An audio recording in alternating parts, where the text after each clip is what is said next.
نبی اکرم صلی اللہ علیہ وسلم نے حجۃ الوداع میں فرمایا کہ لوگوں کو بالکل خاموش کر دو تاکہ وہ خوب سن لیں۔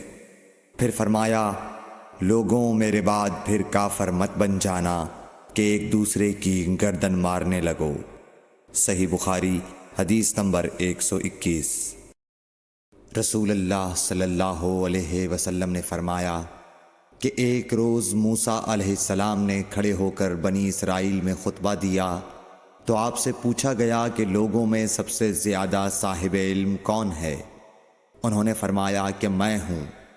اس وجہ سے اللہ کا غصہ ان پر ہوا کہ انہوں نے علم کو خدا کے حوالے کیوں نہ کر دیا۔ تب اللہ نے ان کی طرف وحی بھیجی کہ میرے بندوں میں سے ایک بندہ دریاؤں کے سنگم پر ہے جہاں فارس اور روم کے سمندر ملتے ہیں، وہ تجھ سے زیادہ عالم ہے۔ موسیٰ علیہ السلام نے کہا کہ اے پروردگار، میری ان سے ملاقات کیسے ہو؟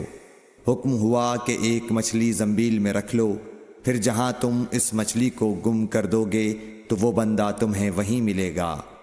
تب موسیٰ علیہ السلام چلے اور ساتھ اپنے خادم یوشع بن نون کو لے لیا، اور انہوں نے زنبیل میں مچھلی رکھ لی۔ جب ایک پتھر کے پاس پہنچے، دونوں اپنے سر اس پر رکھ کر سو گئے، اور مچھلی زنبیل سے نکل کر دریا میں اپنی راہ بناتی چلی گئی۔ اور یہ بات موسیٰ علیہ السلام اور ان کے ساتھی کے لیے بے حد تعجب کی تھی۔ پھر دونوں باقی رات اور دن میں جتنا وقت باقی تھا چلتے رہے۔ جب صبح ہوئی، موسیٰ علیہ السلام نے خادم سے کہا، ہمارا ناشتہ لاؤ، اس سفر میں ہم نے کافی تکلیف اٹھائی ہے۔ اور موسیٰ علیہ السلام بالکل نہیں تھکے تھے، مگر جب اس جگہ سے آگے نکل گئے جہاں تک انہیں جانے کا حکم ملا تھا، تب ان کے خادم نے کہا کہ کیا آپ نے دیکھا تھا کہ جب ہم صخرہ کے پاس ٹھہرے تھے تو میں مچھلی کا ذکر بھول گیا؟ بقول بعض صخرہ کے نیچے آب حیات تھا، وہ اس مچھلی پر پڑا اور وہ زندہ ہو کر بقدرت الہی دریا میں چل دی۔ یہ سن کر موسیٰ علیہ السلام بولے کہ یہی وہ جگہ ہے جس کی ہمیں تلاش تھی، تو وہ پچھلے پاؤں واپس ہو گئے۔ جب پتھر تک پہنچے تو دیکھا کہ ایک شخص کپڑا اوڑھے ہوئے موجود ہے۔ موسیٰ علیہ السلام نے انہیں سلام کیا۔ خضر نے کہا کہ تمہاری سرزمین میں سلام کہاں؟ پھر موسیٰ علیہ السلام نے کہا کہ میں موسیٰ ہوں۔ خضر بولے کہ بنی اسرائیل کے موسیٰ؟ انہوں نے جواب دیا، ہاں۔ پھر کہا کہ کیا میں آپ کے ساتھ چل سکتا ہوں تاکہ آپ مجھے ہدایت کی وہ باتیں بتلاؤ جو اللہ نے خاص آپ ہی کو سکھلائی ہیں؟ خضر بولے کہ تم میرے ساتھ صبر نہیں کر سکو گے۔ اے موسیٰ، مجھے اللہ نے ایسا علم دیا ہے جسے تم نہیں جانتے، اور تم کو جو علم دیا ہے اسے میں نہیں جانتا۔ اس پر موسیٰ علیہ السلام نے کہا کہ خدا نے چاہا تو آپ مجھے صابر پاؤ گے، اور میں کسی بات میں آپ کی نافرمانی نہیں کروں گا۔ پھر دونوں دریا کے کنارے کنارے پیدل چلے۔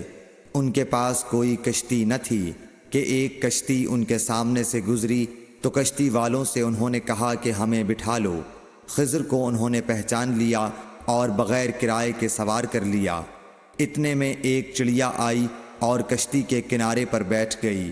پھر سمندر میں اس نے ایک یا دو چونچیں ماری۔ اسے دیکھ کر خضر بولے کہ اے موسیٰ، میرے اور تمہارے علم نے اللہ کے علم میں سے اتنا ہی کم کیا ہوگا جتنا اس چڑیا نے سمندر کے پانی سے۔ پھر خضر نے کشتی کے تختوں میں سے ایک تختہ نکال ڈالا۔ موسیٰ علیہ السلام نے کہا کہ ان لوگوں نے تو ہمیں کرایہ لیے بغیر مفت میں سوار کیا، اور آپ نے ان کی کشتی کی لکڑی اکھاڑ ڈالی تاکہ یہ ڈوب جائیں۔ خضر بولے کہ کیا میں نے نہیں کہا تھا کہ تم میرے ساتھ صبر نہیں کر سکو گے؟ اس پر موسیٰ علیہ السلام نے جواب دیا کہ بھول پر میری گرفت نہ کرو۔ موسیٰ علیہ السلام نے بھول کر یہ پہلا اعتراض کیا تھا۔ پھر دونوں چلے۔ کشتی سے اتر کر ایک لڑکا بچوں کے ساتھ کھیل رہا تھا۔ خضر نے اوپر سے اس کا سر پکڑ کر ہاتھ سے اسے الگ کر دیا۔ موسیٰ علیہ السلام بول پڑے، کیا آپ نے ایک بے گناہ بچے کو بغیر کسی جانی حق کے مار ڈالا؟ غضب ہو گیا۔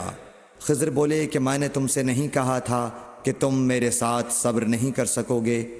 ابن عیینہ کہتے ہیں کہ اس کلام میں پہلے سے زیادہ تاکید ہے، کیونکہ پہلے کلام میں لفظ لکا نہیں کہا تھا اس میں لکا زائد کیا جس سے تاکید ظاہر ہے۔ پھر دونوں چلتے رہے حتیٰ کہ ایک گاؤں والوں کے پاس آئے، ان سے کھانا لینا چاہا، انہوں نے کھانا کھلانے سے انکار کر دیا۔ انہوں نے وہیں دیکھا کہ ایک دیوار اسی گاؤں میں گرنے کے قریب تھی۔ خضر نے اپنے ہاتھ کے اشارے سے اسے سیدھا کر دیا۔ موسیٰ علیہ السلام بول اٹھے کہ اگر آپ چاہتے تو گاؤں والوں سے اس کام کی مزدوری لے سکتے تھے۔ خضر نے کہا کہ بس اب ہم اور تم میں جدائی کا وقت آ گیا ہے۔ جناب محبوب کبریا رسول اللہ صلی اللہ علیہ وسلم فرماتے ہیں کہ اللہ موسیٰ علیہ السلام پر رحم کرے۔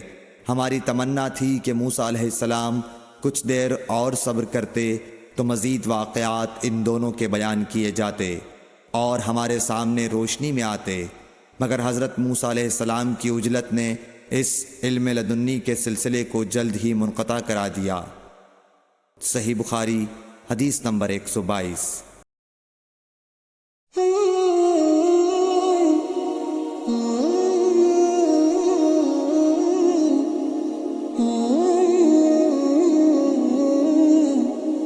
Mm-hmm.